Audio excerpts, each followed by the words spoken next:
আহলে হাদিসদের ইহুদি ও কাফের বানিয়েছে, বলেছে লা মাযহাবে ইহুদির দালাল। আব্দুর রাজ্জাক বিন ইউসুফ, মুজাফফর বিন মহসিন, শায়েখরা কালেমা কুরআন হাদিস কিছুই মানে না। কি বুঝলেন আপনারা? একজন বক্তা বলেছে যে এরা হলো ইহুদির দালাল, শফিক কাশেমি বলেছে। আপনি বলবেন যদি মুজাফফর, আব্দুর রাজ্জাক বিন ইউসুফ, ডক্টর গালিব যদি ইহুদির দালাল না হয় তাহলে আমি ইহুদির দালাল।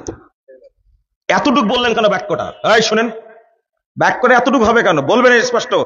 আহলে হাদিসরা ইহুদির দালাল, যদি তারা ইহুদির দালাল না হয় তাহলে আমি ইহুদির দালাল।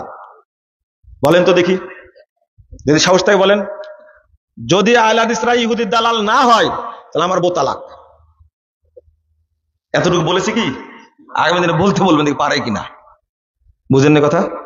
যদি আহলে হাদিসরা ইহুদির দালাল হয় ভালো, আর যদি আহলে হাদিস ইহুদির দালাল না হয় আল্লাহ যেন আমার উপরে গজব নাজিল করে। বলতে শুনবেন দেখে, বলে কিনা দেখি। বুঝেননি? আহলে হাদিসরা ইহুদিদের দালাল বলে গেল, ইহুদিদের দালাল। যদি তারা ইহুদিদের দালাল না হয় তাহলে আমি কাফের। এটুকু বলেছে কি?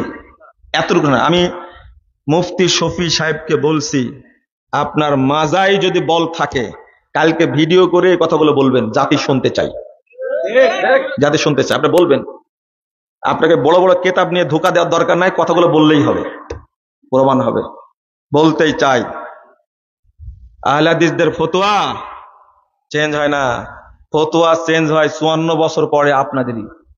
54 বছর যাবত ইফতারির টাইমের সাথে 3 মিনিট যোগ করেছে, করেনি? এবার ঘোষণা দিছে 3 মিনিট চলবে না।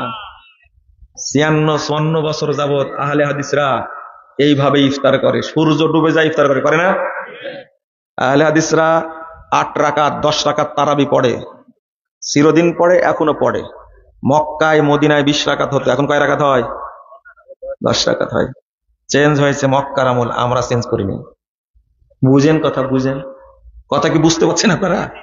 মক্কায় দীর্ঘ 650 বছর 4 মুসাল্লা ছিল।